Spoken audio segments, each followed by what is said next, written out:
We are back. Tornado Tag. ABJ presents. We are here live on location. Pilgrim Brewing Company. There will be no malfunctions with the cameras today. Not touching anything. Not touching anything.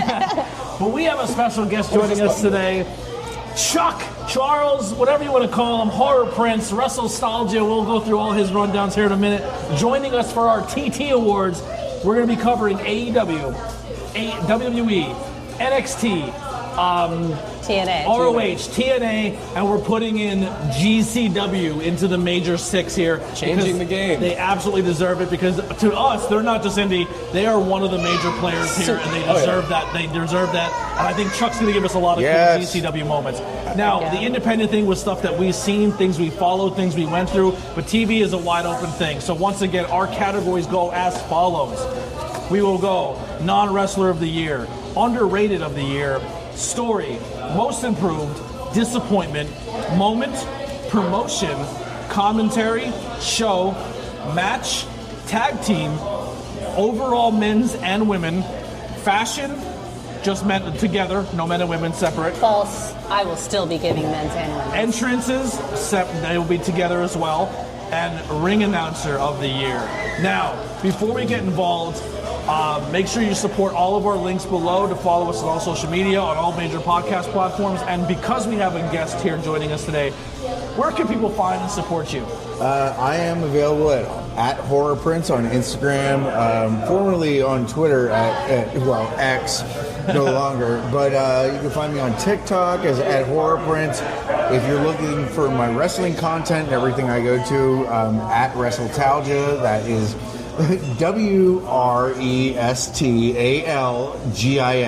Yeah, and if you're front row, and if you're watching GCW and it's in the northeast area, there's a very high chance he is front row with his amazing long hair and that nose piercing, and you can't miss him. Yes, and ICW and H2O. Yes, H2O. That Matt Tremont. All right, well, let's get straight into it with our non-wrestler of the year. BP, start us off. My number one, winning the category again, is Prince Nana for me. Is he going back to back?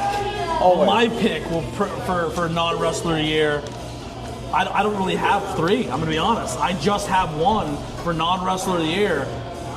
And it's Swerve When I Drive, Prince Nana. Yeah. All right, hold on. We got to switch it to Chuck then. Chuck, what do you got? I would have to say my non-wrestler of the year as a manager would be Jury, Judge Joe Jury's manager. He gets mad heat on the indies. He knows how to stoke and piss off a deathmatch crowd. And he generally likes to spread the awareness of Judge Joe Dredd, which I am about. And he sells shit, Matt. Like, I was out at King of the Kill in Michigan in August, and he got injured during the match, and he no-sold, he sold for the entire rest of the night his arm in a sling, even as he is walking around after the cameras were done. So I support that commitment to him, even though he looks like me and he's a bitch. I love that. So curiosity is going to get the best of me. Okay. Do you have more than one, BB? I have three. You have three. All right. I too have three. Okay. I love you so much, Prince Nana. Peach tea. Amazing. The coffee, and if you're a coffee drinker and a tea drinker, go support Prince Nana. I'm going to order some of the coffee. The tea was banging. Prince Nana, I love you so much. Swerve When I Drive was number 2, though. Oh, who's your number one? My number one, forever, not even forever. Last year it was Prince Nana, but Renee Paquette is like top of the list. Number 3 top for list me. for me. Top Good list for me. Good pick. I think she, when it comes to backstage interviewing, which is not as easy as it looks, she is the best person to do that besides me, Gino Perlin, ever. Yeah. She's excellent at that. That'll be my number 2. I'm going to go with her number Renee 2. Paquette. Yeah. My number 2 was actually Adam Pearce. I think he does very good in that authority figure role. Good It's understated. It's not that mustache twirling heel authority figure that we had forever. I think Adam Pearce is very good at what he does. He's fine. I will say Adam Aldis Pearce too. and Nick Aldis Aldis. doing a great job being authority figures in WWE and breathing fresh life into that category when it was always like, we're going to be the bad guys and screw everybody over. I think they both do a good job of being authority characters. Agreed. Yeah. Agreed. Can I also just say, I know this will probably come up again later, but I love the chemistry between Adam Pearce and Chelsea Green. Oh, yeah. It's the best. Incredible. It's the fucking best. All right. And the only other person I had for mine, my number 3. Well, who's your number 2? Oh, I'm so sorry. Number 2 would probably be Veda Scott. Veda? Good call. Yeah. Good call. Excellent on commentary. Always has a lot of things to fill as far as the background element of things, no matter who she's working for, or they're working for, excuse me. I did commentary once with Veda, and I would love to do it again with them. They're amazing. Fightertainment, please just put me one time, one match. I would love Yes, that. do it. But also, not just a non-wrestler, they also wrestle as well. Yes. Yeah. Yes. I didn't know that. Yes. I Yes. had no It's idea. been some time, but yes. I have a Veda Scott t-shirt. It's a cat with glasses reading a book. I Also have had one a of the- Veda Scott had one of the t-shirt. best- Hate to be the one to tell you, took that off of you like 6 months ago. They had also a had Veda one of Scott. the best handles on the former Twitter. It's Veda time. I can't do it. I have to focus. That is excellent. Yeah. Can we talk about for a second? Listen, I know we're going to get to disappointment of the year, but did you see Becky Lynch's? She's going to be in the new Star Star Trek Trek, promo, and she's and like, she said, "Live long and prosper." She couldn't form her fingers. I loved it. I loved Your everything. my number 3 is also is going to be Adam Pearce and Nick Aldis. Yeah, they're both very good at what they do. Very good. Your number My 3. number 3. Nick Wayne's mom has got it going on. That's an interesting pick. That is an Come interesting on, pick. she's got, she might not even have that big of a storyline, so to speak, but like everybody knows who Nick Wayne's mom is and loves her. It's a good pick. I love it. That is a good pick. That was my number 3. Your 3. My number 3. Well, I will say this. I have loved this person for a long time. Saw him last night at CZW Cage of Death. Dewey Donovan.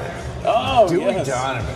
Come on now. Do the I love do. how you're adding more indie Oh my elements to goodness. this. I love it though. Yeah, I love this. Come on. So he was there last night when Nick Gage came out at the end of Cage of Death. Dewey Donovan, a indie Mainstay. Long time. legend. I will say that. Always brings the crowd, always hypes it up for Nick. Dewey Donovan. I love it. I love it. All right, we're going to switch gears and go to underrated of the year.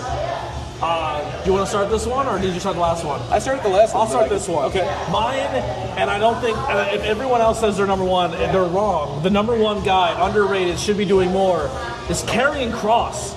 I love that guy. Ooh, I don't hate that take. I love Karrion They're Kross. starting to use them a little more now. Yeah, just give the guy a microphone. He's Honestly. wildly entertaining. He's good looking. He can wrestle. Just give the guy more work. I love him. Let him do Jesse Ventura impressions on Yeah, TV. just make him Jesse.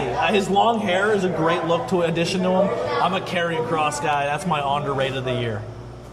Lily, Are we what going is- this way? Yep. Okay, my number 1 underrated of the year is not in the men's division at all. I think it is actually tied between both Shayna Baszler and Zoe Stark. I think they are both criminally underrated. I think they're both amazing, but they are both amazing wrestlers, and like everything they do, I wish they had more of a push. I wish that they would win more matches. Like they're so freaking good, and how are Baszler's they actually my not? number Like, 3. it's- Baszler's my number 3. It's so frustrating to me. So, like I said, tied Zoe Stark and Shayna Baszler. Yeah, Bader's amazing. Very nice. Underrated for the year. So I pay attention more to the indie stuff than most might, but I would say underrated that has something going on that we all love.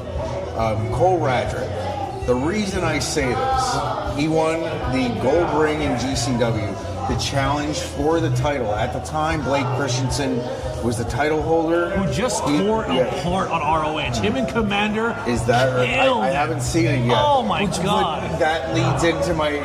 Anyway, Cole, he suffered an injury earlier in the year. He's back wrestling tags with Alec Price and the Garbage Daddies, but he still has the gold ring. And I am still confident that he'll have a shot at the GCW title and be able to come out on top, probably. Yeah. Because he's a great wrestler. Did he He's wrestled all Did he styles. wrestle Diego Hill at CZW, or was it somewhere else? I saw he was wrestling Diego Hill. It was last night. Was and it? it was SHB. It was Sean Henderson Okay. presents Yeah. in Croydon at the Neshaminy Creek Brewery. I saw him like, Yes. that's an Yeah. interesting match. Yeah, Blake. So I was in a Discord watching with people while we were doing a watch along of the GCW of the ROH pay per view, and people were like, "I hate Blake Christian. I hate him. I hate him. I hate him. I hate him. He's a shitty wrestler. I hate that he does X, Y, and Z." And by the end of that scramble, They were like, yo, the kid deserves everything. So the funniest thing, like, if you'll indulge me for about 30 seconds to a minute, Please. I will tell you this. So the thing that started Blake Christensen, or I say Christensen, excuse me, Blake Christian, excuse me, sir. Come correct. He fought Tony Deppen. Yes. About 3 years ago in the carousel room on a GCW show. I happened to be ringside and very drunk, and I encouraged my friends to boo him, and that's what started the booing of Blake Christian. So you created the I monster. did not solely. It was me and a few other people that were sitting there, but we kept up with it and we trolled him to the extent that I feel he was the ultimate heel in GCW for at least a year. He embraces it so well. He was excellent. And he is. I mean, he's my number 2. I mean, I feel like Blake doesn't get enough due. He's so good with whatever people have thrown at him, not like having to create himself in the indie environment again, no matter what the fans threw at him. You can't dispute how great of a wrestler that person is. So I always say this, and it sucks, and I'm only saying this because it's a wrestling term, but Blake Christian does not pass the airport test. Where if you look at him, he looks like an average Joe. But when he steps between the ropes and he gets the crowd and he works the crowd and he can show you that he can be a high flyer, he can be technical. He is a hybrid wrestler that can do anything that's asked of him. He has to work extra hard in between those ropes because visually he's not 6 foot tall. He's not muscle bound. But that's what Benoit was. That's what Guerrero was. That's what Malenko was. Yes. He has that. Like He's my number 3. The kid has that. Yeah. He's my number 3. My number 1, almost perennially, like every year I say it, is Chad Gable. Again. If he was 6 feet taller, he would be the world champion. Yeah. Drew, Tony, this is specifically for you. We don't like Chad Gable. He has Chad Gable, no. He has that charisma. He has strangely enough, that angle hat. Mm-hmm. Like, it's a weird parallel. He's able to seize the crowd and capture his character and be like act and be and who and what he is.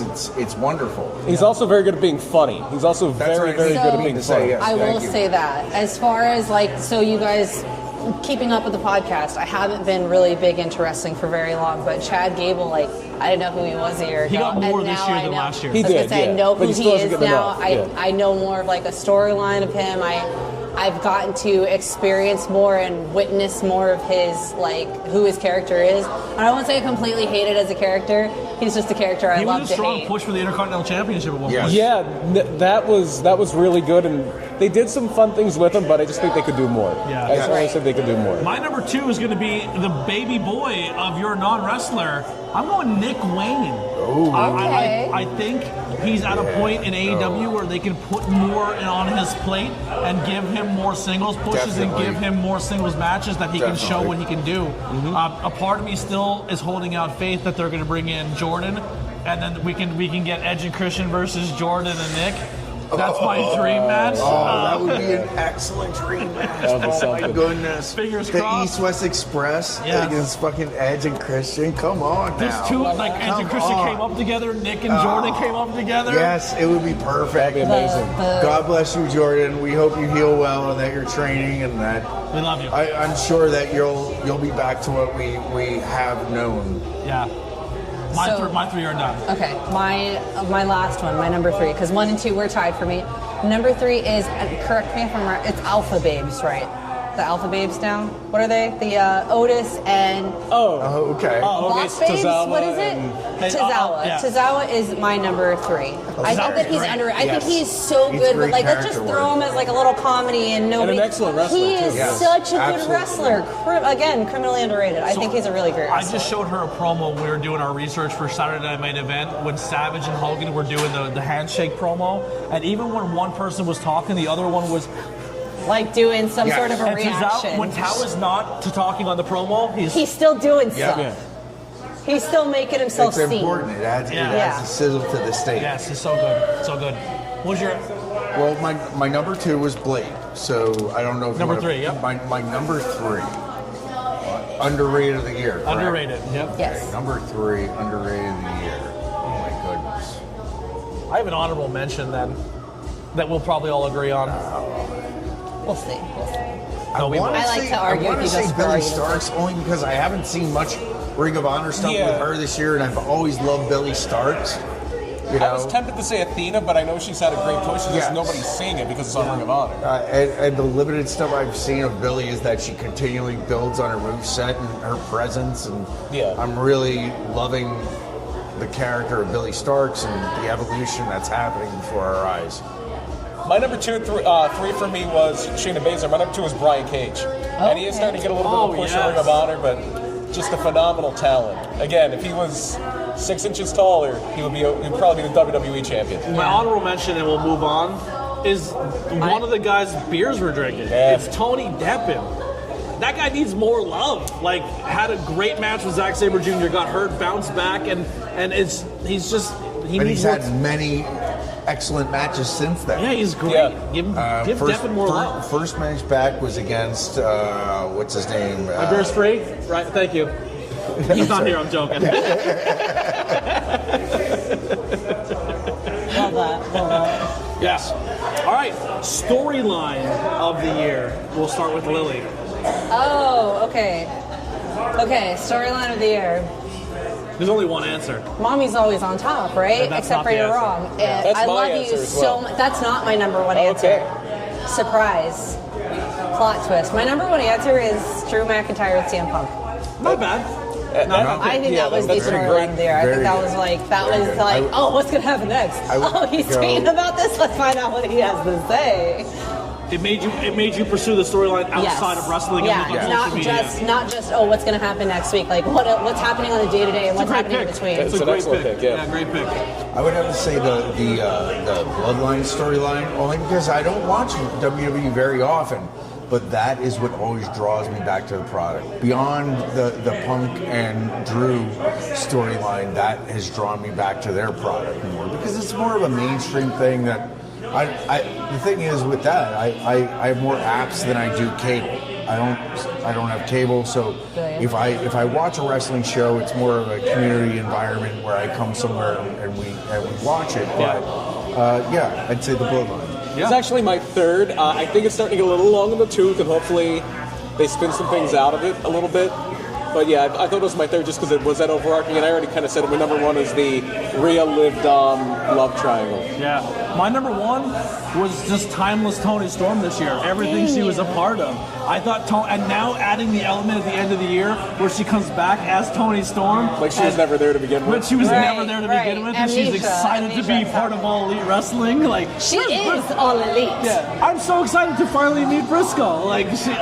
She's turning into the three faces of Foley right before our eyes. Like I can't wait to see what she does in 2025. But in 2024, timeless Toni Storm killed it for me. It's been a lot of fun. Yeah. Toni Storm was my number 3 pick, and there are all my 3 picks. Number 1 being Drew and CM Punk. Number 2, Rhea and Liv. Honestly, I love Dominic being obviously like the center point, kind of like let's have this love triangle, sexy quadrilateral thing. I don't even know what was going on there. But at the end of the day, I feel like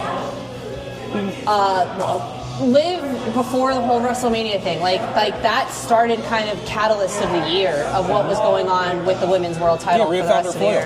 That's what she really needed. You know how they need to flip that story though?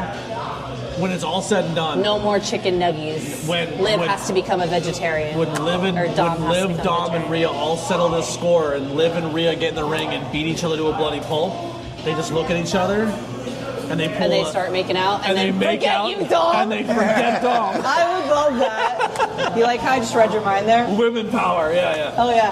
So what I would say is Effie versus Manson in GCW. That's my number 3 in the Effie chase. Yes, it has been a long time coming that Effie has pursued the world title in GCW, and now Mance Warner is the person that is standing in his way. Mance Warner, a proven hard ass, a hoss, somebody that has supported the brand, is a great wrestler, great on the mic, has done everything that to support the company of GCW, and is an excellent world champion. Absolutely. However, you have Effie, who's equally of the same parts, just... He's daddy. But it's just... Lost his best friend this year. Like you had Hogan, and you had Taker. You have Manser, and you have Effie. in my opinion, in GCW. And he's a man alone now. He lost his best friend. He lost all of his support system. The entirety that's built into this story, where it was the start of Mansour with SGC. Effie joined SGC. There was a time where Effie and Ali were with SGC. It spawned out of there to different things, and I just love it. I'm here for it, and I will be there for it on January 19th at the Hammerstein Ballroom for GCW versus the World. And here's the thing, GCW's got great storylines. Like, if you're someone like Chuck who has been invested in this product and watched it all year round, there is continuing arc stories. They're not just super indie who are putting things together. They're telling stories. They're taking it nationwide. There are storylines that are built throughout and using talent throughout the country. A lot of people say they're not a deathmatch company anymore. Fair. But they are the modern day equivalent to what Paulie did with ECW nationally. I said they're a good mix of what we loved about ROH. They don't need to be a deathmatch company in every market. They could be ECW. Damn, they could be a great fucking ECW. Yeah, they're ECW and ROH because they can put work rate guys in that ring like Tony Deppen and Zack Sabre Jr. Well said. They're a good mix of the two. Yes. Yeah, you had your Lance Storms and ECW. Yes. Or just about the talent that happens at that company, like beyond that, like Speedball Mike Bailey. Jesus Christ. Yeah. That gentleman. Yeah. We love him. He could fight a freaking punching bag. Yeah. You know what I mean? He fought Yoshihiko this year. That made it look good. As well as many other. Anyway, I'm sorry. So my number three was the Effie Chase, so I'm only down to my number two yet. That's all I have left. My number two is the final countdown. Brian Danielson winding things down. Great pick. But I'm going to stick in the same company, and I'm going to say this year-long story between Swerve and Hangman Adam Page.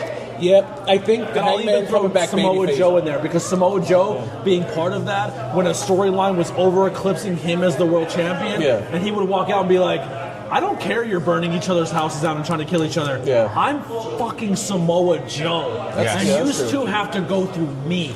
The only thing I would deduct is I think Hangman going babyface so soon after doing all that stuff really diluted it for me. I don't think he's still babyface yet. And I agree with that. What I would say is I would rather challenge that the Swerve Samoa Joe was better than Swerve Hangman because I feel like Hangman still stuck his Here's nose what I'm in, going to say, though. Here's what I'm going to say, and this is not a knock at anybody. We love a match where we can see two people who have this long-going rivalry over and over, but if it feels like the story is going nowhere and we're just watching the same story over and over, that's where I feel like it was lost. I feel like had we gotten maybe 2 matches instead of 4 or 5 matches this year and had those same stories told, I feel like it was just a very, very slow telling. I didn't dislike this story. I just wish that, let's just get on with it. I think that I personally think that the Swerve Samoa Joe story was better than the Swerve Hangman. I love this. This is so much fun. This is my favorite episode of the year. I'm not going to lie. We're going to go into most improved, and you're kicking us off, Chuck. Lily's still not playing this category. You can do it with this one. I could, but all right. Most improved. That's tough because it. Do you want us to come back? No. He doesn't have a list prepared. I'm just flipping on that. I'm sorry. I don't mean to waste your time. Anyway, I'm going to waste your time. I would have to say, gosh. The gold in this content is you processing it too, so I'm all about it. Drake words. Okay. All right. Yes. And I have to say, Drake has done amazing things this year. Drake is someone who has had a lot of great wrestling history, and this year he's honed it in. He's done a deathmatch, he's done hardcore, and he's done straight wrestling, and it's been an enjoyment to see as a fan. So, dude, I'm gonna be honest. Real quick, not a coyote. I think Chuck would be a great addition to the tournament. Honestly, thinking the same thing. I'm like, man, he's got. God, we need to get you a setup at home. BP. Dirty Dom. Dirty Dom. Dirty Dom. He won last year too. He's gotten even better. He's gotten even better. He is at the point now where you can say, Dom's going to probably win the world title in 2 or 3 years. You're like, yeah, I can say it. Yeah. I will go to his love interest this year, and I will say Liv Morgan. That's Liv Morgan. I always say that Liv Morgan has been the person that the only reason she's successful is because she knows how to cash in when everyone around her is injured. And they're playing into that. But Liv has held down her end of the bargaining chip on this storyline and has been doing a good job. But who else did that? Who else did that? You got $1 Million Man that did that. You got Mr. Perfect that did that kind of thing. Heel work. Yeah, she's doing great. She's doing a good job. You're number one. I didn't. She's I didn't pick insane. one. Yeah. If I actually, so I will say, there is one person that comes to mind as far as improvement goes, and it's not so much. Let's go back with this is ROH. This isn't somebody who has had a storyline to push a lot, and maybe I should have put her in like most underrated. Queen Aminata.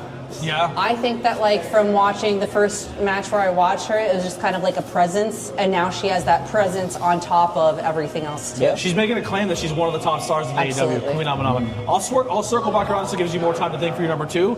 But my number two is going to be the head of the new bloodline. Okay. I think Solo Sikoa has really stepped forward and been that leader. That's a good pick, yeah. And has been a good addition and really has become more than just a silent guy. He's his promo work. He's taken over the microphone. Yeah. He's holding down matches. He wrestled John Cena. Main event at SummerSlam, yeah. The main evented matches. I think Solo had a great year, and he's my number two pick.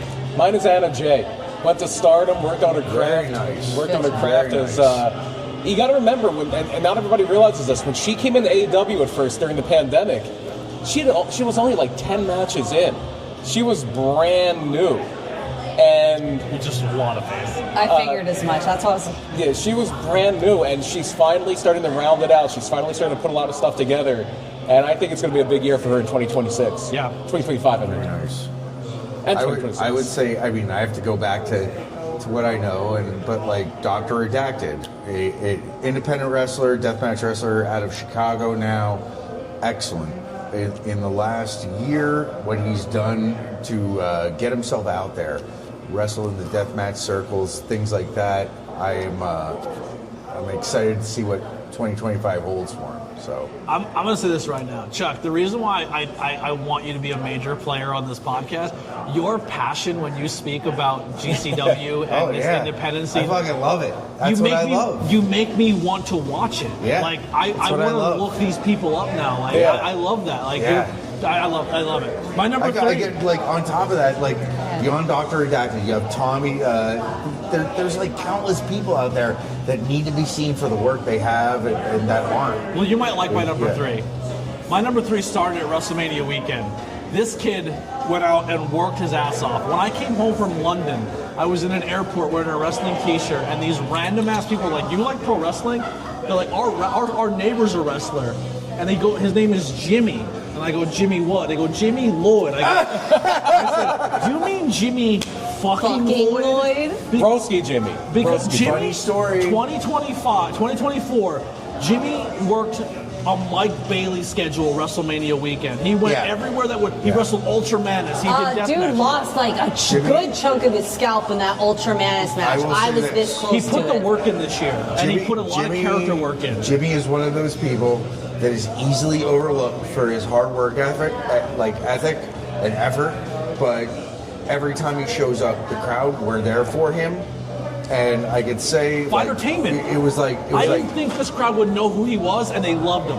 Yeah, They did. He's a great dude. it was a Fight Club down in Atlantic City. I was down there, I was walking out of the casino after the match, and I ran into his parents. Oddly enough, his parents go to his matches. I love that. That is cool. Jimmy Lloyd and Matt Cardona's parents are always at GCW matches to see the both of them. Yeah. I love that. That's excellent. That's awesome. Jimmy Lloyd's my number three. My number three is, and he was already very good, but I think he's hit another level this year, Drew McIntyre. Yeah. He has found that character. He has found himself. He has made himself a star. He is that heel that feels that he is justified and right, and he does that better than anybody. What makes a good heel? Unjustified heel.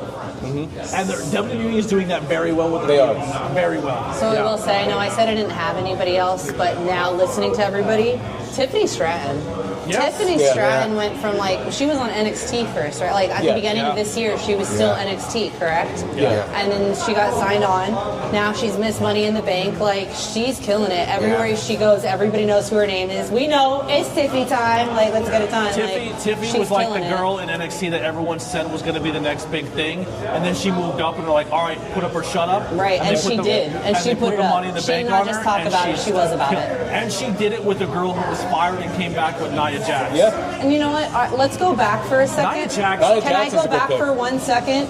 Let's go back 1 minus a whole category. I think Nia Jax, yes, she is the women's champion, but I think that she's still underrated. Could be most improved too. I think that they're sitting here saying she gets so much bad heat for no reason. And for what? And for what? Like she has no reason to have the amount of heat that she has, other than who she is and what she looks like. She took a lot of slings for jerks about hurting some people, but but we I understand that, but we could argue about this, but realistically, for the size, but we can talk about it. Like we can go back into the indie scene with Sammy Chaos. Yes, we can say that bigger women work harder, but let's make it more believable. That's how they should be fucking working. That's how they should be working. If you're a bigger to sit here character, and you say, gotta Nia Jax, Tiffany's the star. That's why I say that Nia is still underrated. Yes, she is the champion, but I do feel like they're pushing more towards the Tiffany. If Nia got her nose broken in a match, she would say that's what needs to be done to make it look like I'm a big person. And if she gives it back to you, you have to be willing to accept that. Right. I agree. Nia Jax is, realistically, going back, and I'm now thinking about it, Liv could be an honorable mention, and Nia Jax should be number 1. I say that. I say that. Pick. Like, she really killed it this year. I know it's trivial to say, but they also took a different direction this year that I saw in the passive way that I see WWE, that they changed her costuming, or, in a bit, that it made it more flattering. Yes. She didn't just look like somebody that was wrapped in vinyl. Yeah. It didn't look like there's a way to make. Not she's a warrior now, not just a big chick, but she is someone who she's a powerhouse. Not everybody has to look like they're wrestling in Saudi Arabia every week. Right. Yeah, great year for Nia. Yeah. All right. The disappointment of the year, BP, it's back to you. I might get some slings and arrows on this side of the table, but AEW's booking. I think their booking has been very disappointing. I don't disagree with them. They have such a talented roster; they can do so much with it, and it's just matches don't feel special. There's people disappear for weeks and they come back with no fanfare. I think there is so much potential there that is just kind of being left on the table because they don't have that through line. There's so much that's going on that doesn't really mean anything. Yeah. I was going to put for my number 1 ROH. But after watching Final Battle... That's like the Chad Gable of this category. After watching ROH, they are still looking to build that young roster, and they're trying to do it on the back of the young roster, and even though they don't have a television deal to do so, they're still trying. Yeah. And I can't put them there. But I'm going to stick with number 1 is going to be tribalism this year. Okay. Just because WWE is killing it does not mean that every other wrestling company no longer exists. Support your ROH. Competition in wrestling is good. Sure. And the fact that we can watch every single day of the week, we can watch GCW, ROH, AEW, Collision, Dynamite, Raw, Rampage. It's all there. Stop being tribalistic. Support the brand. Support your favorite wrestler. It doesn't matter what company they're part of. Just support wrestling. The tribalism. Because if everything died and WWE had no competition, it would go back to being dog shit. Yeah, we have that, and it wasn't good. It's all the space that we all live in social media and communication now. It's wonderful. We all have a voice, but it doesn't necessarily mean you need to act like a dickhead that doesn't have any manners or etiquette. Yes. Okay? And I have a lot of friends that are outspoken. I myself am outspoken when I go to shows and things like that. But I always have respect for every fan and worker that's there. God, I love okay? So I tell them, baby. Tell them. What I mean to say is just remember the space you are. You're just a fan. And the people that are making this happen are the people that are making it happen. And you can have the gripes you have, just keeping your fucking self. Yes. Day, it's for the all most part. entertainment. Lily. Chuck, That's life. That's life. That's being an adult bitch. Is there a 4-way Freebirds rule like that? Yeah, Chuck a belt. Lily. I have one and only one. What is it? Okay, so here's my spiel. I'm gonna get on my soapbox for a second. Jesus Christ. Okay, Rhea Ripley, I love you so much. WWE Women's Championship from a week prior to WrestleMania until a month after WrestleMania until Liv got it. I feel like the way that they took it off of her, like, there should have been a fight. Rhea just relinquishing it, Becky grabbing it just to have it for a freaking week, that was so disappointing. Like, Becky, shit, I'll say it. If anybody, I'm not even gonna say that, like, it was believable that Becky could get it off of Rhea, but Becky was that strong woman at that moment in the women's division. And they were like, okay, we're going to give it to her, and then she's just going to disappear, and Liv Morgan, we'll bring her out of the woodwork. We can make this happen. That was a huge disappointment for me. I don't hate it. Secondarily, like, listen, I could sit here and brat and be like, freak Liv because I love Rhea. I don't think that Liv is a horrible wrestler. I'll just start by saying that. I don't think she's a bad wrestler. But I think that the biggest frustration is like, okay, hey Dom, you want mommy? And then you have Liv. And like, Liv can have the aesthetic of being a mommy, but she's never going to be mommy. Like, that storyline does not make sense. When you have mommy, why would you leave mommy for Just Liv? remember, the Macho Man was never Hulk Hogan. Touche. Oh, girl. Maybe Dom was insecure. It sucks. Maybe Dom is insecure that Rhea is that shit. And If Dom has something to be insecure about, let's think about this for a second. She fought for you. She fought your family for you. She gave you all the chicken tendies, anything that you wanted. She would fight blood, sweat, and tears for you, and you left her for a chicken tender slut. There it is. Disappointment. 5 rounds. Disappointment. Number 3 biggest disappointment? No, number 1 for you. Number 1 Oh, yeah, biggest sorry. disappointment.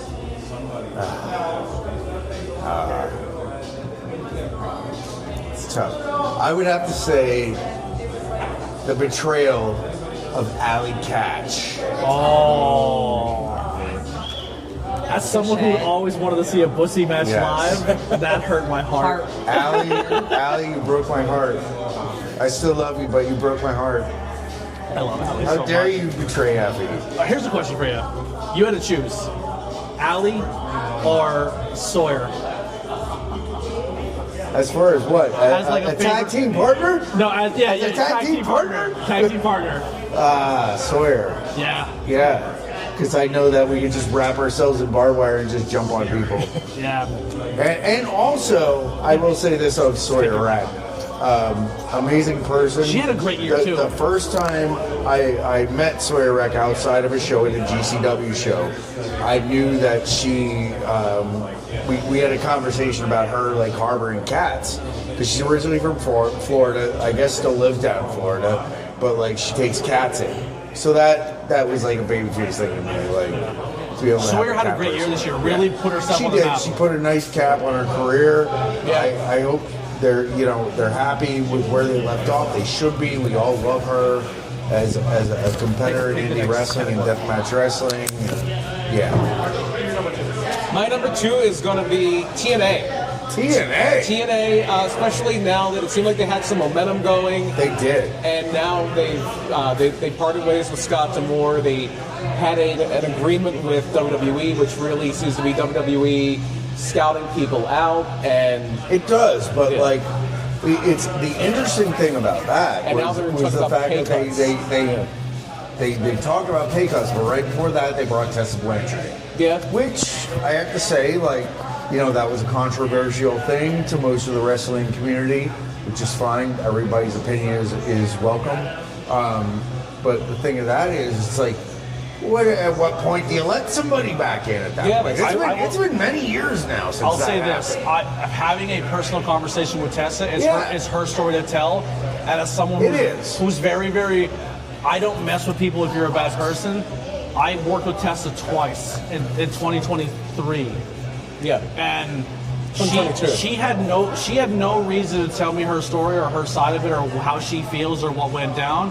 But I didn't hate her as a person because of it. No, and there's lots of people. And the first thing she did when she walked in that locker room, she said, "My door's open. Please come and have a conversation. I'm here to make business." I just feel like, there is absolutely nothing wrong with calling anyone out on the bullshit that they say. myself included. It's happened in our lives. That's what happens when you're a mature adult. Is like people realize the faults in you. They tell you that, and then you're able to fucking formulate a way to be a better person. That's called But growth. yes, and if we never do that, if we never give somebody an avenue to do that, what are we doing? Yeah. So all we can do is to do that. My biggest thing with TNA is, I'll say this, is I hate how they work their younger talent up to a point to be a main contender and then bring an X person on TV and bear their youth. Yes. Yeah, and they always do that. ROH For the too. fact that Speedball did not resign is telling. Or Jordan. A lot of people didn't resign. Yeah. A lot of people did that little time. What was it? The hourglass. Yeah. Well, they got rid of Scott D'Amore. Yep. My number 2 is going to be the fact that this Vince stuff just got kind of forgotten about. Brushed over. We're talking about how AEW, everyone's like, AEW is this giant shit show and AEW can't get their thing together. People are fighting backstage. You had a man who was sexually trafficking talent backstage. Amongst other things. And because you're so tribalistic to that company, you just la la la la la, and you don't want to hear it. Isn't that built into the larger picture of the marketing? Yes. And social media dominance and just propaganda? Let's just not forget that Vince is a shit human being. It's built into the fact that WWE has marketed themselves the last 30 years as being a marketing and propaganda angle. They are. Dude, they are an extension of the Why We Fight series, Frank Capra bullshit that happened in the fucking 50s, World War II.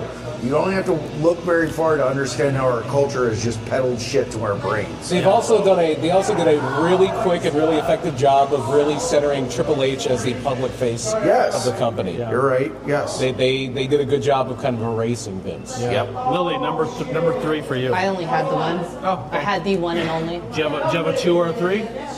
2 or 3. Well, I skip. had an honorable mention, even though it's not like my 2 or 3. I don't feel like it's high enough to be in the top 3, but I do think it's an honorable mention, and that is the separation / not separation, new whatever delegation of the New Day. Once I saw it happen, I was better with it. Yeah. My number 3 is contract holds, and I understand the necessity of it. And I know WWE started this, like they had Ray on a contract hold for years, and then they wound up re-signing him right after he left anyway. But now you're seeing with Ray Phoenix, we're going to add time to your contract so you can't go. You don't want to be there. Yeah. And you don't want to use them. Like, you clearly don't want to use them. I get it from a business perspective, but as a fan, it sucks. Yeah, 100%. AEW, you stood on something that you were going to be different than the others, and you're starting to become what you hated. Exactly, that you're the same person. Yeah, my number 3 is going to be injuries, and the biggest one for me in 2024 that hurts, Chris Bay. Sucks for that guy, man. Like, that guy worked so goddamn hard. We got to work with him on a personal level at Phantom 6 this year. He's such a good human, and you never want a guy to go down. We had Jordan go down this year. We had Chris Bay go down this year. Injuries in pro wrestling are fucking heartbreaking. Yes. Yeah. Especially Jason Jordan. Hendricks. It was just like, it was such a, like, for everything that he does as an artist and performer, to like, just the turnbuckle shot, just to jump up and to blow it out. But I'm sure he'll come back twice as strong and twice as agile. God bless you, Jordan. Yeah. All right. We'll continue here to our moment of the year. Who's first here? I believe you are. I am first. I had it as the moment with the Hell in a Cell. I really liked how they did Hell in a Cell with Rhea and Liv, but I'm going to change it up. My moment of the year is that, I don't even remember pay-per-view, I apologize, but the return of Nigel McGuinness in that battle royal, him showing up and just like, we got to see him tangle with Kyle, got to see him tangle with this person and that person, and just the return that like Nigel McGuinness is back as an in-ring competitor this year is my moment of the year. Yeah. When I heard that music, I jumped out of my seat. Yeah. We got to see him in Final Battle. Yeah. Like, what?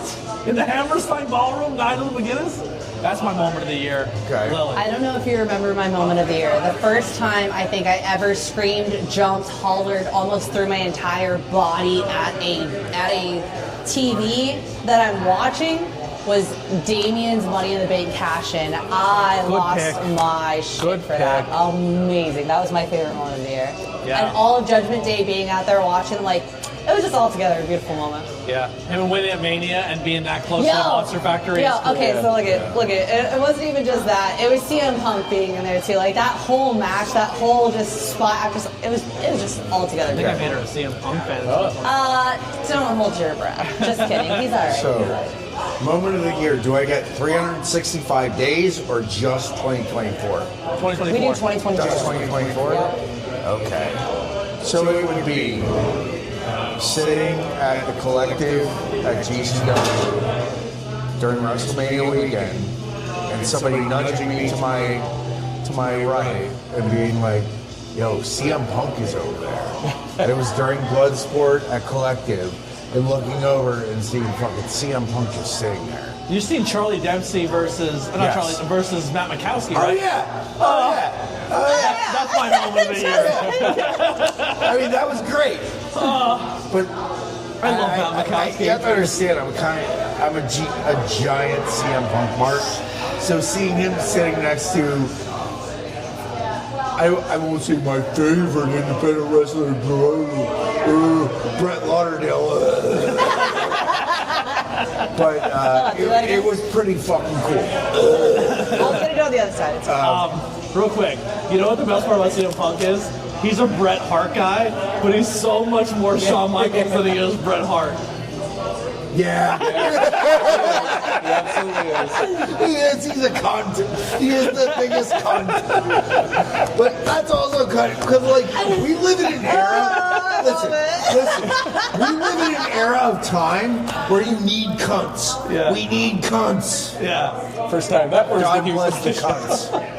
Amen. Hallelujah. Oh god, the camera's moving all over the place. I love it. I don't care. That's fucking amazing. So good. So I guess I'm going to be the guy that says finishing the story, right? I got to be that guy. Yeah. Okay, That was so- awesome. Oh, that was You my were there. You're the white was meat. there, You were there. You're the white meat old school guy. That is for I was kind of there. I literally the second highest seat in the building, but I was there. I heard planes. Yeah. They were like 100 feet above me, but the airspace. They waved to me from the window. and for me, it's going to be number two is going to be not only because I was really excited to be a part of this pay-per-view and be there live. that was last year. That doesn't count. Halloween Havoc this year. Oh, okay. I'm going to seeing Julia and Stephanie Valkyrie in the same arena, and then watching Delta now. What's her name? Whenever Delta's going on. Yeah, Zarya. Zarya. Yeah, that's one. Halloween Havoc for me was a good moment. Like, I always wanted to experience a Halloween Havoc, and then seeing the two biggest international stars be there live and put on one of the best matches of the year. And Halloween Havoc in general was just a really fun time. show. It was. I really had a good awesome. time. That was a good Yeah. moment for me. And we were dressed as Eddie and Ray. Yeah, like, we were Eddie and Ray. Like, it was good. I enjoyed compliments and stuff. Halloween Havoc is more of a personal moment for Fun me time. than it is. Yeah. It was a fun time. That was my very first pay-per-view. Yeah. My number two, now please correct me if I'm wrong, I'm 99% sure this happened on like January it was day one, right? Day one. I could be wrong. Or World's End, but I'm pretty sure it was in fact 2024. Adam Cole reveals as the devil. I want to say that was the mine. tail end of 2023, but Was it? Yeah. I feel like it was after Tornado Tag last year. So I'm It gonna was go ahead and probably count that as a probably moment. after the TTs, yeah. Yeah. So It's like that the was, Oscars. It goes that back was a my little number bit. two. Like the very we guesstimated it was him, but then actually it being him and having the whole comeback story and all of that. And then It was definitely tainted by the injury. I'd agree with that. Yeah. I would agree with that. All right. My number two was Bryan Danielson winning the AEW title at All In. Very good moment. Does anyone have any other threes? The New Day turn. I thought it was done so well. Yes. I thought it was done so well. That would be my third. My last one was Jamie Hayter's return. I have written someone's return. I had Rhea live. I would probably agree with you with Damien winning Money in the Bank. Damien, really that cool. was such a hype moment for me because that was really me. So realistically, I didn't really start watching WWE until the beginning of this year. Like you and I did not really watch much WWE last year. We watched more AEW. So I was just barely getting to know the characters as they were and their storylines.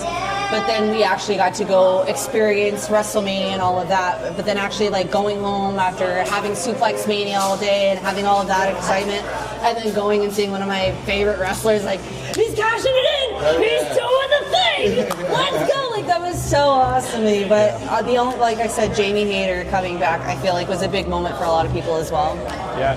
All right. I'm going to go with promotion of the year. Who's up first? I think it's me, right? Don't at me. It's WWE. I agree. WWE, I think, had the best year this Honestly, last year I would have said all day, every day AEW, and this year it's WWE for me. I do have GCW third. I have AEW second. I have GCW 2, AEW second. Okay, I can see so that. Yeah. I'll just be that person. I really haven't watched much GCW at all. Like, again, new person here. We'll change that so my top three are WWE, AEW, and then NXT. Because whoop that trick. We start making more money this year, we're going to go and actually, good call. You know what? I'm going to change it up. Whoop that trick. Whoop that trick. I'm going to say GCW NXT had a great year. Yeah, I think that's it too. We should get you. I would say. You need your microphone. Oh. Pardon me. I would say on the independent scene, the best two. Oh Jesus! I got you. Thank you. The best independent promotion that I've seen growth in this year is Ruthless Pro Wrestling out of the Midwest, out of Chicago area. They're amazing. They brought their product twice in the last 12 months to New Jersey, and it's been amazing. It's deathmatch stuff, and that's what my proclivity is. Beyond that, H2O. I commentated my first deathmatch show this year. Dude, where? WHW. It was in the, what do they call his backyard? It's what's his name's back, Kurt Bale's backyard, where they do shows there. I did a deathmatch commentary show there. Yeah. I almost fell. It was a great, because I was recording it, and there was just, liquids outside. Beyond RPW, She was Gary. She was there's H2O. There's, which we all know H2O. If you don't, you should. It's the last independent promotion that's going to do deathmatch hardcore the way it should be, with no restrictions in a building. And it's only going to exist probably for another 12 months before, God bless Matt and Chrissy, they need to move on and they're doing their thing. And the thing with deathmatch is it's got to move every few years. Like, like, even though Jersey doesn't care, it's getting there. It's starting to care. When things get attention, they get attention. And that's the smart thing about it. It's the traveling carnival show. Yeah. All right, we're going to switch over to our number 8 category, Commentator of the Year. And why is it Pat McAfee? It's not for me, because he was barely it was really around the line. Yeah. Barely. Sir, half of the year is still half of the year. I'm going to say this. I'm going to say Vic Joseph in NXT. My number 2. Because he made Booker T listenable. Sorry, Booker T, you're a legend in the ring, but I cannot stand you on commentary. Vic Joseph's my number 2. I think he's done a great job there. My number 1, I got to give Michael Cole. Michael Cole was my number 1, but Vic Joseph just carrying the double load there. Yeah. But Michael Cole's my number 2. Michael Cole has gotten so good at being the quarterback, at being like the guy who kind of keeps things moving. I was very impressed with what he did this year. Look, I'll go ahead and say it. So Michael Cole is my second, but Pat McAfee, I feel like has brought now. I shouldn't speak on this too much because I haven't seen commentary for the last 50 years of wrestling, but I feel like he is bringing something, maybe not new, but like people are like, as a celebrity, sort of, people are like, oh, hey, we know him, and like, it's kind of bringing new eyes, and like, oh, hey, I'll do this crazy thing where I stand on top, even if it's every show in a row, I'll stand on top of the table because it gets people to look, and people are starting to notice it more. When celebrities come into the world of professional wrestling, I think therefore respecting more, and I'm not saying that it wasn't respected. More eyes on the product. It wasn't. I'm not saying that a commentary wasn't respected before, but like, I'll be realistic. I don't watch a basketball game saying, oh, I really hope my commentator is there. You know what I mean? My favorite commentator is there. But whenever I'm watching wrestling, I can go, yo, that's Pat McAfee. I know who that guy is, and now I'm going to sit there and listen to what he's saying. In the 90s, there was the King and JR. Yeah. That was the thing, JR. But Pat's a guy that in 2023, 2024 era, where outside people like Pat McAfee, Back Bunny, like Logan Paul, have come into the business, and they weren't just a celebrity match that was bullshit. Right. They took it seriously, and they tried, and they care about the product. But they still have that entertainment value that they can bring both sides to. Pat gives a shit about the product, but Pat's also very keen on he is going to be unapologetically Pat McAfee, and if you don't like that, I'll leave. Right. But like, Brian, isn't it very much a thing that like WWE has built their business model into be like, okay, we need these personalities, we're going to finesse them, but we're also going to teach them the business. Yeah. Right? I mean, that's what they did with Logan, with training him down in Florida, right? With all the training. Yeah. Close out. Yes. I was. You're good. You're fine. You're fine. Do you need us? You need us? Are you good? You want us to close out? No. Chuck, just take your mic. Take your mic off. Because we're gonna hear you the whole time. Let's reset it. 3, 2, 1. And we're back. I'm not editing any of that. I'm not, yeah. Cut it, don't cut it. We're gonna switch. Sorry. Joe Tessitore is my number 3. I was very impressed with him for being brand new. Yeah. I'm gonna say my number 3 was Vic Joseph, and then my number 2 is Matt Cole. Adam Cole. Oh, I'm sorry. Michael Cole. My number 3, I'm going to give love to Veda Scott this year. Veda Scott, not just on the GCW side, but all in general, just really, really putting her work in, and I really appreciate her. That's fine. Them, Yes. All right, That was all I had. I'm going to be, again, I will be that asshole and say I don't know all the commentators. Show of the year. Can we start off? Yeah. So I'm going to start off, and I know it wasn't the best show, and it wasn't the greatest, and it wasn't the most highlight, but for me, it was my favorite show because of my experience of being there live, and it's going to be Halloween Havoc. I really think it's really cool that when shows come to the area, we make it a point to go as friends and as a team. Yeah, it was a fun time. And I really had a good time at Halloween Havoc, and I want to do more of that. We've been going to AEW when they come with Collision Dynamite because it's affordable. Yeah, Halloween Havoc, we sat right by the rampway.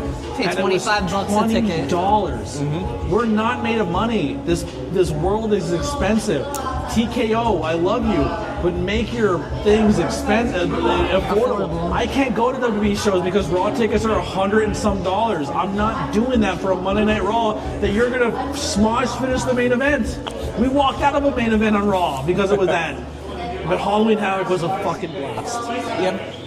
Lily. My number 1 was Mania, and not just Also my number 1. not Mania week, but actually WrestleMania. Yeah. I think that storylines, I think that this was kind of obviously I feel like everybody says the wrestling year starts after WrestleMania. Like that is the event of the year. It's the season finale. But honestly, I think that actually not just watching it for the first time, but actually being able to experience it as well. Like being in Pennsylvania, being in Philly for 3 out of the 5 days out of that week, and going to all of the shows and all of that, but then going home and seeing all of the amazing gear, all of the entrances, every stop pulled out. Yeah, we did. It was I was was great. joking about how high up I was. Yeah. I mean, we walked, and honestly, I was pretty high too. High up, yeah. And it kind of goes back to the fact that I know it's not the same, and the friendship isn't what it used to be, but it was a cool moment sitting at the house with someone who I thought was really close to me, Just ordering pizza and having a great time, and sitting with Lily and having her experience her first WrestleMania. It was a good moment. That was down there. He's going and refilling. I was there. I went down with Chuck. We hung out for the whole week. Wrestling is more fun with your friends. That's essentially what we're getting at. And I won't say that okay, here's my little spiel. Yes, I've been here for a year. A year after watching wrestling in a year, I was on the TT Awards last year, but I was not giving my own input on it. But the amount that I've learned and everything, I think that where this year has gone, I think that, like I said, not just with WrestleMania itself being as big as it was, but everything that I learned up until that moment, and then actually getting to see this is the grand finale of every show, not just WWE. This is every indie show. Yeah, this is the Super Bowl of wrestling, and then beginning to start that year all over again. It is so cool how it's become an event. It was really a 5-day thing. Festival, really. It's Woodstock now. Yeah. It's not just a Super Bowl, it's Woodstock. Absolutely. And just so many things. And it was incredible. It was special for me too that it was in Philly. Just because I remember going to all these places people how are you doing this? How are you getting I'm home. I know what I'm doing here. I belong here. Yeah, this is this is second nature. Yeah, I'm very comfortable here. Just like that weekend, just hanging out at Attic Brewing, then going to the Ukrainian Club, going to the Collective, the next day going to Ring of Honor, like just the whole thing. Honestly, you said Attic Brewing, and I don't think this made it to my list for moments, but maybe it should have. WrestleMania week at Attic Brewing. It was a lot of fun. I met Chuck Taylor. I met Orange Cassidy for the first time this year. I got to see Wheeler Yuta. I mean, the matches there, like Labor of Love put on some amazing shows to begin with. There were death matches. I have a plastic fork that was in Colby Carino's ear. I have a Lego that was stepped on by the Ugly Ducklings.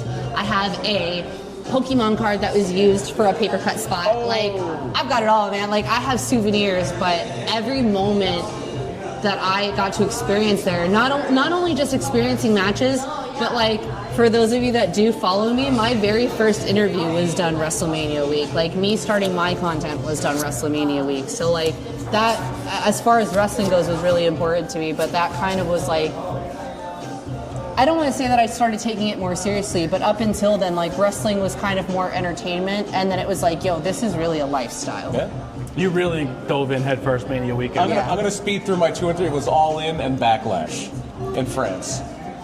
Yeah. My 2 and if you want to go ahead, sorry. I only had Mania, and then I didn't really, pay-per-view wise, I kind of skipped out a lot this year. I had one other one, and that was Survivor Series. Like The Return of Punk? Not even just that. that. 22. That was 23. The ladder, not ladder, the stair spot between Drew McIntyre and No, that was Bad Blood. That was Bad Blood. Oh yeah, Bad Blood. I wrote Survivor Series, but Bad Blood. All right, and then Survivor Series with Rhea coming out. Well, let's shift gears into match because we are running out of time and the bar is closing soon. So let's get to matches. I'm going to go number 1 for me is going to be Punk versus Drew in the cage. That's Hell my in a number Cell. 3. That's my number 3. That's my number 2. My number 1 is Punk, Drew, and Damian, Money in the Bank. That was my number 1 match of the year. My number 1, Danielson Swerve at All In. Great match. I'm going to go Ospreay Danielson. That's my number 2. Yeah. My number 3, boring, Cody Roman. I'm going to say Daniel Bryan and Zack Sabre Jr. That was very good as well. Yeah. That was very good as well. Daniel Bryan gets the third spot, unfortunately. Let's go to Tag Teams of the Year. ABC. I'm going to ABC's say, my even though number I 2. feel like their main event push kind of got stifled, my number 1 tag team of the year is going to be Motor City Machine Guns. They finally got that big contract. They finally got brought over. That was special. But unfortunately, it just didn't pay off as a tag team. Well, with that in mind, my number 2 is DIY. Yeah. ABC's my number 3. Yeah. ABC's my number 2. My number 1 is Bullet Club Gold, which I know is not technically. It's a team, but yeah. It's a team. It's not a. Which also my number 3 is technically a team as well and not a tag team. It's the conglomeration. Because come on. My number 2 is going to be Stephanie and Julia. I thought was a fun tag team. For the record, though, they're not technically a tag team. That was just like one match that they did together. But that was my a number sick 3, match, though. They're not my complete cup of tea, but I thought the Young Bucks had a strong year. Yeah. I thought they made that really... No, I think they took a character that people hated and actually made it work. And with the Young Bucks. Can I say something? Are you ready for this? Made it worse? I will say this. Thank you, Young Bucks, because were it not for you and all of that garbage that happened, I wouldn't know who FTR is. And now because of that promo, named FTR. When that promo first came out, I'm like, I'm not a fan, but they had a strong I like year, them now. All right. Overall Woman of the Year. Who wants to start? Well, Charles just rejoined us, so Chuck. Overall Woman of the Year. If she didn't break your heart, it would be Allie Katch, right? It would have been. However, I'm gonna have to go with Masha. That's my number 1 as well. Number 2 for me. Masha had a great year last year and has consistently just had great years. God bless Jordan Grace, God bless Sawyer Wreck, but like, it's gotta be Masha. I'm sorry.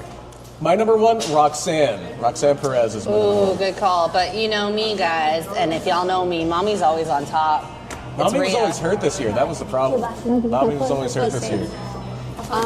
Text me and let me know about Christmas. Pound for pound, NXT's tag division NXT's women's division is the best women's division in wrestling. And Roxanne's been the ace of that division this year, so she's my That's a number great 1. pick. Yeah, Masha's my number 1. My number 2 is going to be Stephanie Valcour. I think she went and had a match with Mercedes Moné that really put her on the map. made WWE really come out of her pocketbook, and I think she's going to be a major star. She's going to be a going into 2025. megastar. Willow Nightingale's my number 3. Willow's also my number 3 as She well. had a great year. I wish she would Very have got a much a little more breakout love. year. That's also being said, winning the TBS Championship, CML Championship, but I wish she would have got more, and hopefully we'll see her with that main title very soon. Okay, so I did say number 1 was Rhea. For me, number 2, I will still say criminally underrated Nia Jax is my number 2. I like that. I think that she did amazing this year. And my number 3, it's Chelsea Green. Not bad.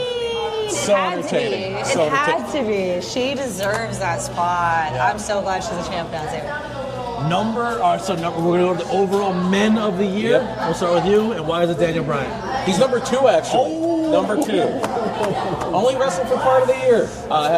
Number 1 is going to be Gunther, I think, for the 2nd year in a row. Wow. Gunther really came into his own, and yeah, I love that character. I think he is a great, legit, serious champion, and yeah, Gunther. Daniel Bryan is also my number 2, but my number 1 this year, it's the year of the bruv, and it's going to be Ospreay. Will Ospreay. Number 3 for me. Number 3 for Okay. me. I have none of those people on my list. You're wrong. Number 1, Jon Moxley. Really? Wow.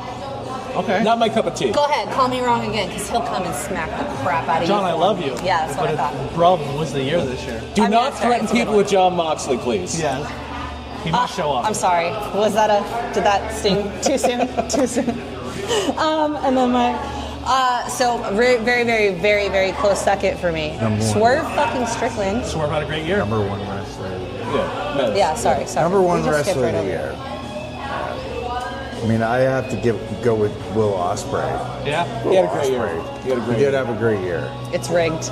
and he's grown exponentially into a main event status, in my opinion. No, he's Like, even if Will Ospreay's contract would be up tomorrow, he could easily transition into the main event picture, in my opinion, in Anywhere. WWE. Yeah. In WWE. He's the top guy in the world. Yeah. He, And he I will has say come into his that. own as a character I this will year. say that last year, not knowing who Will Ospreay was, to like the very first match I saw of him, like amazing. He translated better than Kenny did to an American audience when it comes to cutting promos as well. Absolutely. He learned how to work a U.S. crowd, Absolutely. which is not easy to do. Oh, he's- Absolutely. oh, He got he's the good catchphrase, at he it. did it all. He's You good are at it. He makes it 100% work. correct with that. Yeah. Yes. Yeah. He Who's your number trans- 2 while you're there? Well, number 2. Okay.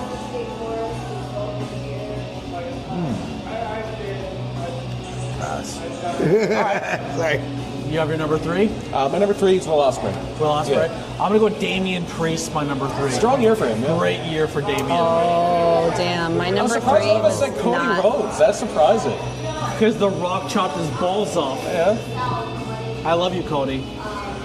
But The Rock fucked you. The second you gave away your main event spot and then got smacked in the face at a press conference, you fucked yourself. Me? Yeah. Oh, okay. My very last one, my number 3 is Seth frickin' Rollins. Good, yeah. He's got, Very yo, good. his promos on point. His gear, do I even need to tell you? Look at him. But honestly, like, I don't know, all right? I will say this. I didn't know the storyline between him and Cody and, like, everything that happened in the past with the Shield and everything. But I was able to grasp enough of what had been Roman in and the the past. Shield. Huh? Roman and the Shield. Not Yes. Cody. Yeah. Sorry, wait, yes, yeah.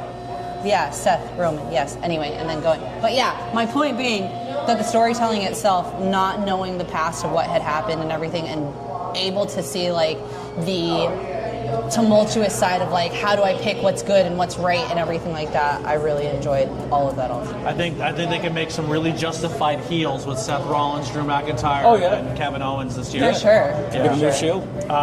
You have a second or a third for overall men? I do. Who we got? Is this the camera right there? Yes. It's right there. Atticus Cogar. The best promo in independent wrestling. Hands fucking down. Hey, look him up. On top of that, the best deathmatch wrestler of 2024, Atticus fucking Cogar. Transcended 404 moved it on top with his brother Otis Kogar throughout the independents and proved that he is the fucking man. Atticus Kogar. All right, we're rolling towards our end here, and we're going to end with our overall fashion, men and women.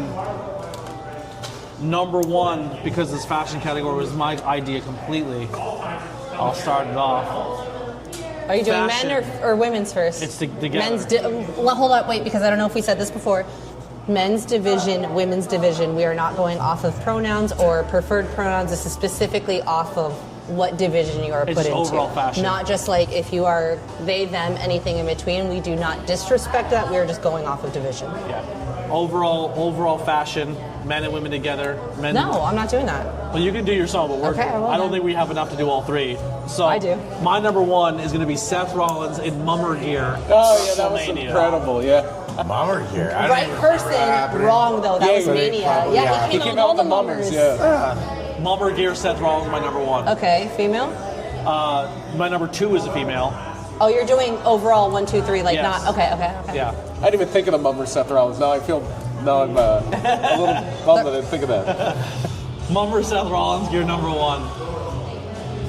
You had Cruella DeVille, Seth Rollins. You had Seth Rollins with the blue leather Mummer. jacket with the second blue leather jacket Listen, underneath. as Miss Texas over here, growing up in Pennsylvania, mummers Fair. are a big deal. That was sick. You had the Seth Rollins with the third eye sunglasses. Mummer- You had the Seth Mummer Rollins. Rollins. You had the Mummers. Seth Rollins that The Rock called a cross-dresser, wearing the bright red high heels and the big only- black quilted the only train thing- of a jacket. The only thing that would have beaten Mummer Seth Rollins if he walked out eating Kevlaronics, kielbasi, pierogies, Yingling, and a fucking Mummer Seth Rollins wins. All right. That's a big one. Yeah. Okay, I'll stop arguing. Who else has All an right. opinion for fashion? Number one, fashion gear of the year. My man, Matt Cardona with the Jurassic Park gear Okay. at GCW Homecoming.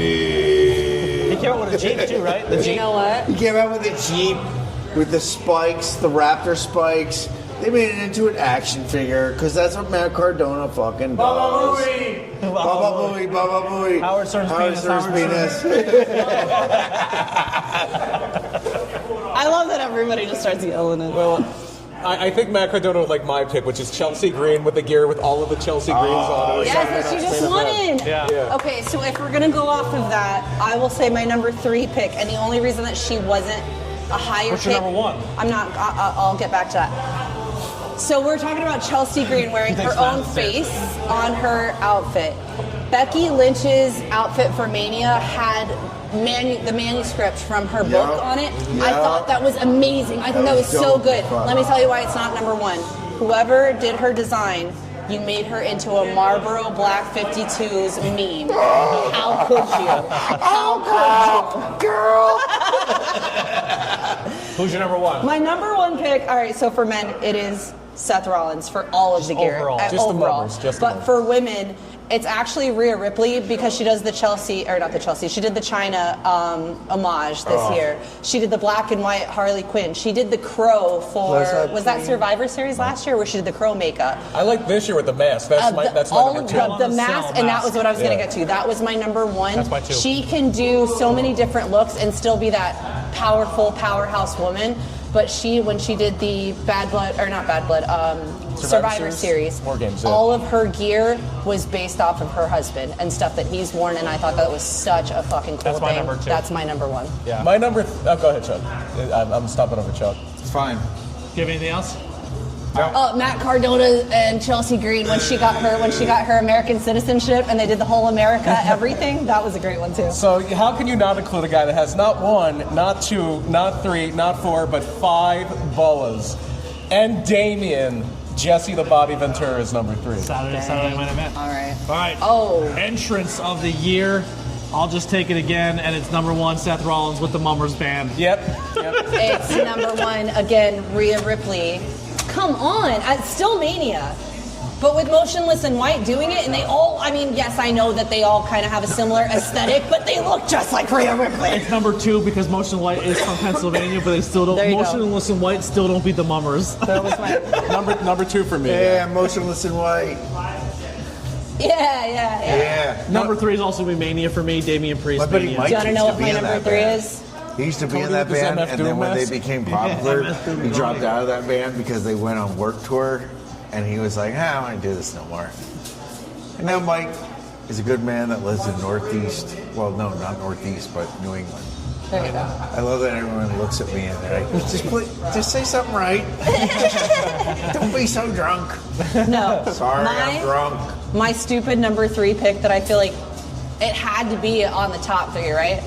Say his name and he appears. All right, that'll do I it. believe in Joe Hendry. I'm not doing it. All right. I don't believe. It had to be done. We do have one more. I think they're pretty You much added one just an more. entrance, but the Wyatt 6 have to be my number 3. Yeah. One more. Yep, I got it. All right. You said that was it. Our last cat. I was just making a joke because you said Joe Henry. Our last pick is going to be Ring Announcer of the Year. And why is it? MLJ. MLJ's my number 3. It's Samantha Irvin. Come on. Even though she retired it's this year, Samantha freaking Irvin. Samantha Irvin's number 2 for me. Huh? Samantha Irvin's number 2. MLJ at the clusterfuck was amazing, and he was in the match too. Emil is always amazing. But who is the gentleman that does Wrestling Open? Rich Bacchino. Gee, is it? I might be getting his last name wrong. No, I'm thinking that Rich Palladino. That's it. Rich yeah. Palladino, God bless his heart. He's like the last of the 90s type ring announcer breed, like where it's very like there's a very great pitch to his voice, like nothing against Emil at all, or Larry Legend. God bless you, Larry Legend. We love you, motherfucker. We love you, Larry Legend. I'm not leaving you out. But Rich beyond that, great. like Rich has that old school cadence, presence to everything, you know. IWTV 100, Tony and I were backstage. I was doing music for it. He was in that hot H2O was baking that night. When I did commentary for here for Bruce Giving, I was sitting with Jerry from IWTV. He came to do the filming. And I was like, I've met you before. I did commentary at 100. He's like, oh, it was so hot that night. 3 years later, what he remembers. 2 years later, 3 years later, what he remembers is how hot it was in that building. I feel like I was going to say, wait, I've heard of this story before. I puked in the parking lot 4 times. I was so hot. Rich Palladino made it a point to wear a suit the whole night. Oh, of course. That's always his style. He is a pro. Like, I love it. And that is on fashion, baby. And Justin Roberts is my number 2. Yeah. Mike Roman's Justin number 3 Roberts for me. is on there. I'm not. Justin Roberts not my cup of tea. I'm going to be honest. I had Samantha Irvin and Justin Roberts, and that's it. Yeah. All right, that'll do it. Okay. Everyone, please. They're telling us we don't have to go home, but we can't stay here. Yeah, we gotta they're wrap like, up. yo, guys. Huge thank you to Pilgrim Brewing Company letting us record here. Huge thank you to Chuck for hanging out with us. Scissor. They're scissoring on the other side of the table. We're all a little drunky, but No way. Merry Christmas to the God Washington bless you, Commanders. Chris. They're getting a big win. Christmas came early for the Commanders fans. Yes, and it took like 16 injuries for the Eagles to also win. But also, That damn concussion protocol. everyone, stay safe. Enjoy your Christmas. Thank you for hanging out with us for another year of Tornado Tag. We'll be back on New Year's Day. We'll be pre-recorded once again for our 2025 predictions, what we think might happen next year. We'll see you next time. And say in the comments if you think Chuck should be a full-time person.